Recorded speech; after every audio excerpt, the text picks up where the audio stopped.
تو یہ سانسوں کی گنتی الٹی چل رہی ہے، یہ ماہ و سال کی گنتی الٹی چل رہی ہے۔ ہم سمجھتے ہیں ہم بڑے ہو رہے ہیں لیکن ہم چھوٹے ہو رہے ہیں۔ تو کہا قسم ہے محبوب تیرے زمانے کی، انسان خسارے میں ہے۔ اچھا، خسارے کا ایک اور پہلو بھی دیکھیے۔ ایک شخص نے لکھا کہ خسارہ یہ ہے کہ ہم ایک وصف رکھتے ہیں، ایک کمال رکھتے ہیں، تو دوسرا کمال ہمارے میں نہیں ہے تو ہم کہیں گے خسارے میں۔ مثال کے طور پر یہ پھول ہیں، ان میں خوشبو ہے، ان میں رنگت ہے، ان میں تازگی ہے، ان میں نکھت ہے، ان میں لطافت ہے، لیکن ان میں روشنی نہیں ہے، اندھیرے میں رکھ کے چراغاں نہیں کیا جا سکتا۔ چاند میں چاندنی ہے، بلندی ہے، لیکن اس میں خوشبو نہیں ہے، تو چاند کہے گا میں خوشبو کے خسارے میں، پھول کہیں گے ہم روشنی کے خسارے میں۔ ایک شب زندہ دار سے پوچھئے تو وہ کہے گا کہ میرے پاس سحری کی سسکیاں تو ہیں لیکن علم کا نور نہیں ہے۔ ایک عالم سے پوچھئے گا تو وہ کہے گا علم کا جمال تو ہے لیکن میرے پاس سحری کے سجدے نہیں ہیں۔ ایک بچے سے پوچھئے، وہ کہتا ہے میرے پاس بچپنے کی معصومیت تو ہے لیکن جوانی کا زور نہیں ہے۔ ایک جوان سے پوچھئے، وہ کہتا ہے جوانی کا بانک پن تو ہے لیکن بڑھاپے کے تجربے نہیں ہیں۔ ایک بوڑھے سے پوچھئے، وہ کہتا ہے بڑھاپے کے تجربے تو ہیں لیکن کیا کروں بچپنے والی موج نہیں رہی۔ وہ اپنی خوشی سے آنا، وہ اپنی خوشی سے جانا۔ اقبال کہتا ہے جنبش زنجیر در سے لطف آتا تھا مجھے، آج تو نغمے بھی نہیں نہ بہلاتے، اس وقت کوئی کنڈی ہلا کے چلا جاتا تو اس سے بھی مزہ لیتے تھے۔ اپنے جل جانے کا بھی احساس نہیں تھا، جلتے ہوئے شعلوں کو چھیڑا کرتے تھے، اب تو ایک آنسو بھی باعث رسوائی ہے، بچپن میں جی بھر کے رویا کرتے تھے۔ وہ کیسا زمانہ تھا، آج دنیا چاند پہ پہنچنے کے لیے بے چین ہے، وہ زمانہ تھا ہم خود ہی چاند ہوا کرتے تھے۔ وہ کاغذ کی کشتی، وہ بارش کا پانی، کیسا منظر۔ کسی نے کہا یہ دولت بھی لے لو، یہ شہرت بھی لے لو، بلے چھین لو مجھ سے میری جوانی، مگر مجھ کو لوٹا دو بچپن کا ساون، وہ کاغذ کی کشتی، وہ بارش کا پانی۔ تو بچپن ہوتا ہے۔ تو کہا کہ جو بوڑھا کہتا ہے میرے پاس بڑھاپے کے تجربے تو قطار اندر قطار ہیں لیکن میرے پاس بچپنے کی معصومیت نہیں ہے۔ مور کہتا ہے میرے پروں میں تو حسن ہے لیکن میرے پاؤں بدصورت ہیں۔ بلبل کہتی ہے میری آواز میں تو جادو ہے لیکن میرے پنجوں میں زور نہیں ہے۔ شیر کہتا ہے میرے پنجوں میں تو زور ہے لیکن میں اڑنا نہیں جانتا۔ کوئل کہتی ہے میری آواز میں تو شیرینی بھری ہے لیکن میرا رنگ کالا ہے۔ ہر شے میں کوئی نہ کوئی کمی ہے، کوئی نہ کوئی خسارہ ہے، اور اگر تمہیں شوق آ جائے کسی ایسی ذات سے ملنے کا جس میں کوئی خسارہ نہ ہو، حسن کی ساری شوخیاں اور جمال کے سارے کرینے ایک پیکر میں ڈھونڈنے کا شوق آ جائے، تو رب کہتا ہے آؤ پھر مدینے کی گلی میں آ جاؤ، ہمیں تمہیں ایک ایسی ذات سے ملواتے ہیں، محمد عربی کی ذات سے، کہ جہاں کوئی خسارہ ہی نہیں ہے۔ حسن یوسف دم عیسیٰ ید بیضا داری، آنچ خوباں ہما دارد تو تنہا داری۔ تم نے پھوٹتے جھرنوں کا حسن دیکھا ہوگا، تم نے بہتی ندیوں کا جمال ملاحظہ کیا ہوگا، تم نے کوئل کی دلکش آواز سنی ہوگی، تم نے پپیہے کی صدائے دل نواز سنی ہوگی، تم نے کوسے قضا کی رنگینیاں دیکھی ہوگی، تم نے دھنک کی شوخیاں دیکھی ہوگی، معصوم بچے کی مسکراہٹ دیکھی ہوگی، بوڑھے کے بالوں کی سفیدی کا حسن دیکھا ہوگا، تم نے پھوٹتے جھرنوں کا جمال دیکھا ہوگا، تم نے تتلی کے پروں میں قدرت کے رنگوں کی سنائی اور کاریگری کا جمال دیکھا ہوگا، لیکن یہ سارے رنگ اور سارے جمال ایک پیکر میں دیکھنا چاہتے ہو تو رب کہتا ہے اس کے لیے میں نے صرف ایک ذات محمد عربی کی بنائی۔ قسم ہے محبوب تیرے زمانے کی، بے شک انسان خسارے میں ہے۔ اچھا، یہ خسارہ حضرت انسان کا میرے رب نے بیان کیا، تو کیا یہ ڈرانے کے لیے خسارہ بیان کر دیا؟ جب ایک مریض ہو اور اس کو کینسر جیسا مرض لاحق ہو تو ڈاکٹر اس کو یہ بتا کر کے کہ تیری زندگی کے تھوڑے دن رہ گئے ہیں، تو اس کو خوف زدہ کرنے کے لیے نہیں کہتا۔ دو چیزیں ہوتی ہیں، یا تو مرض اس لیے بتاتا ہے، اس کی سنگینی اس لیے بتاتا ہے تاکہ یہ اپنے علاج کی طرف متوجہ ہو سکے، یا پھر وہ ڈاکٹر اور مریض مسلمان ہوں گے تو وہ توجہ اس لیے مرض کی طرف دلاتا ہے کہ 10 15 20 25 دن تیری زندگی کے رہ گئے ہیں تاکہ اپنی آخرت کو سنوار لے اور سچی توبہ کر لے اور حقوق العباد کی تلافی کر لے۔ اللہ نے ہمیں ہمارا جو مرض تھا جو ہمیں لگا ہوا ہے، کوئی مانے یا نہ مانے، یہ مرض ہر ایک کو چاٹ رہا ہے۔ لمحہ لمحہ میں اور آپ موت کے قریب ہو رہے ہیں۔ ایک بزرگ فرماتے ہیں مجھے نہیں سمجھ آتی تھی کہ انسان خسارے میں کیا ہے۔ میں ایک دن سمرقند کے بازار سے گزر رہا تھا تو وہاں ایک آدمی پھٹے پہ رکھ کے برف بیچ رہا تھا اور وہ آواز بھی لگا رہا تھا۔ آج کل تو یہ پاپڑ بیچنے والے بھی کوئی آواز لگاتے ہیں، تو وہ پھٹے پہ رکھ کے برف بیچتا تھا اور ساتھ آواز لگا رہا تھا ارحمو ارحمو علی من یذوب راس مالہ، او گزرنے والو میرے پہ ترس کھاؤ، مجھ سے تھوڑی تھوڑی برف لیتے جاؤ، میں ایسا تاجر ہوں جس کا راس المال پگھل رہا ہے۔ کیونکہ برف ایک ایسا سودا ہے جو اپنے گاہک کا انتظار نہیں کرتا۔ آپ کپڑا بیچتے ہیں، آج گاہک نہیں آیا، ہو سکتا ہے کل دو آنے مہنگا بیچ لیں۔ آپ پیٹرول بیچتے ہیں، آج گاہک نہیں آیا تو ہو سکتا ہے کل پڑا 6 روپے اوپر چلا جائے، آپ کروڑوں کے فائدے میں چلے جائیں۔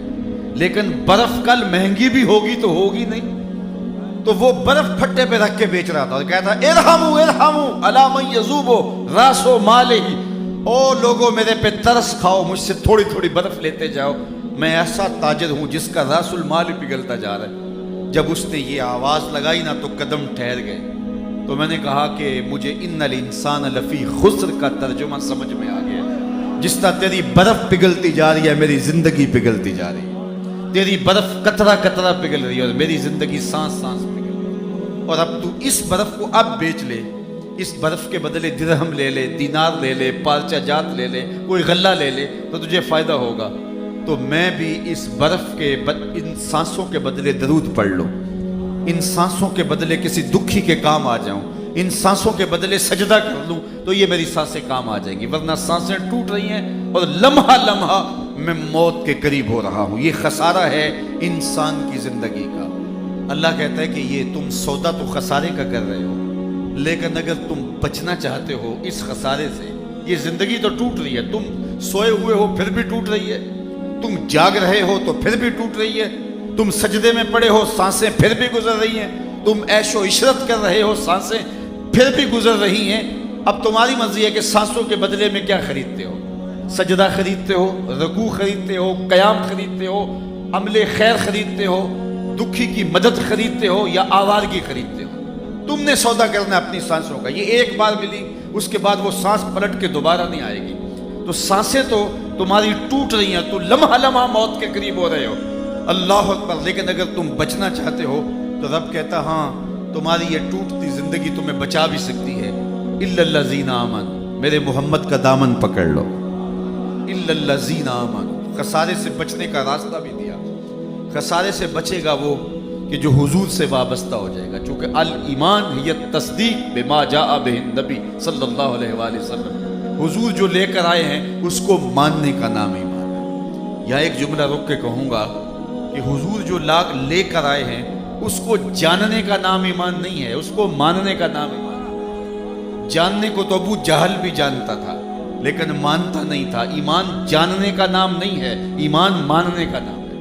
اللہ نے فرمایا الذین آتیناہم الکتاب یعرفونہ کما یعرفون ابناءہم، وہ جانتے تھے جس طرح بیٹوں کو جانا جاتا ہے لیکن مانتے نہیں تھے۔ ایک اور جملہ سن لیجئے، دوسرے لفظوں میں یوں کہہ لیں، حضور سے ذہنی تعلق کا نام ایمان نہیں، قلبی تعلق کا نام ایمان ہے۔ تو جاننے کو تو کئی جانتے تھے لیکن بات جاننے کی نہیں ہے، بات ماننے کی ہے۔ اللہ اکبر۔ اور مانا کیسے جائے؟ جیسے پھول کو بلبل مانتی ہے، یہ جانتی نہیں ہے، جانتی کہ مکھی جانتی ہے یہ پھول ہے، لیکن مکھی جانتی ہے مانتی نہیں ہے۔ تو بلبل مانتی ہے، پروانہ شمع کو مانتا ہے، قمری چاند کو مانتی ہے۔ تو ایمان جاننے کا نام نہیں، ماننے کا نام ہے۔ اور جب کسی کو مان لیا جائے پھر تن من لٹ جائے پھر مان لیا جاتا ہے۔ تو کہا قسم ہے محبوب تیرے زمانے کی، انسان خسارے میں ہے، بچے گا وہ جو تیرے دامن سے وابستہ ہو جائے۔ وہ کسی زمانے میں چکی سے آٹا پیستے تھے، تو اب تو وہ ختم ہو گئی ہیں۔ تو کسی نے کم از کم جو میری عمر کے لوگ ہیں تو چکی دیکھی ہوگی، 2 پتھر ہوتے ہیں، نیچے والا ساکن اور جامد اور اوپر والا متحرک، درمیان میں کلی ہوتی ہے اور اس کے آس پاس خالی جگہ ہوتی ہے جہاں دانہ ڈالتے ہیں۔ ہم اپنی زبان میں اس کو گالا کہتے ہیں۔ اور پھر چکی کو گھماتے ہیں تو جو دانے اس کلی کے ساتھ جڑ کے لگے رہتے ہیں وہ بچ جاتے ہیں، اور جو کلی سے دور ہٹتے ہیں وہ پس جاتے ہیں۔ اللہ فرماتا ہے محبوب قسم تیرے زمانے کی انسان خسارے میں ہے، بچے گا وہ جو تیرے دامن سے جڑ کے رہے۔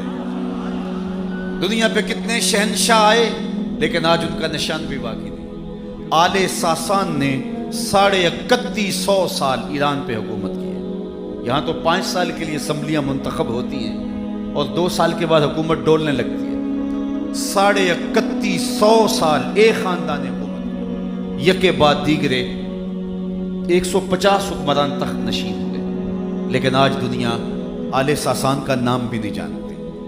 کہاں گئے خاقان، کہاں گئے تغلق، کہاں گئے ایبک، کہاں گئے فرعین مصر، کہاں گئے کیسر، کہاں گئے کسرا؟ آج قبروں کے نشان بھی موجود نہیں ہیں۔ اچھا میں آپ سے پوچھوں کہ جس زمانے میں میرے حضور آئے اس زمانے کے خاقان کا نام کیا تھا؟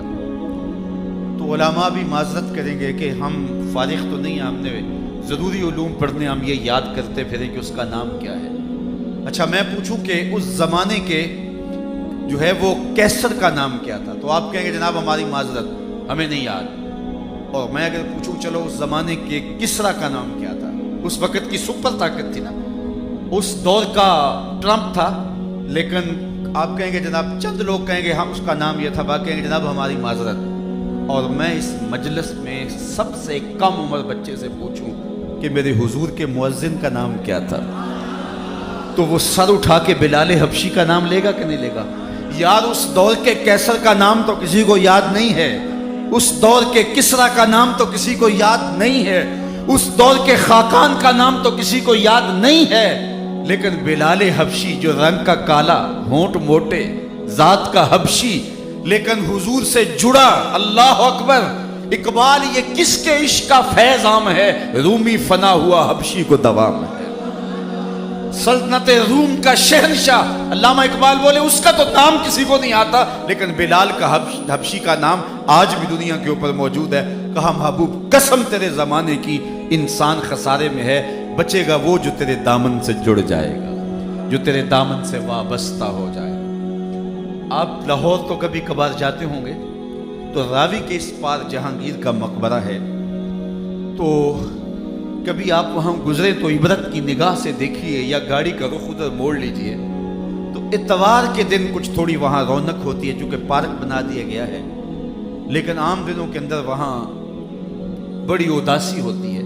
لیکن بالخصوص جو احاطہ ہے مزار کا، وہاں آپ چلے جائیں تو وہاں آپ کو حسرتیں برستی دکھائی دیں گی، جانوروں کی پڑی ہوئی بینٹیں ملیں گی، پھولوں کی پتیاں نہیں ملیں گی، قرآن پڑھنے والے لوگ نہیں ملیں گے، تاش کھیلنے والی ٹولیاں بیٹھی ہوں گی۔ یہ بر صغیر کا مطلق العنان حکمران تھا، پورے بر صغیر کا، افغانستان بھی شامل، اس کے اندر پورا ہندوستان، بنگلہ دیش اور پاکستان، اتنی بڑی راجدانی کا حکمران، آج اس کی قبر پہ حسرتیں برس رہی ہیں۔ بالکل اس کے ساتھ اس کی محبوب بیوی ملکہ نور جہاں کا مقبرہ ہے۔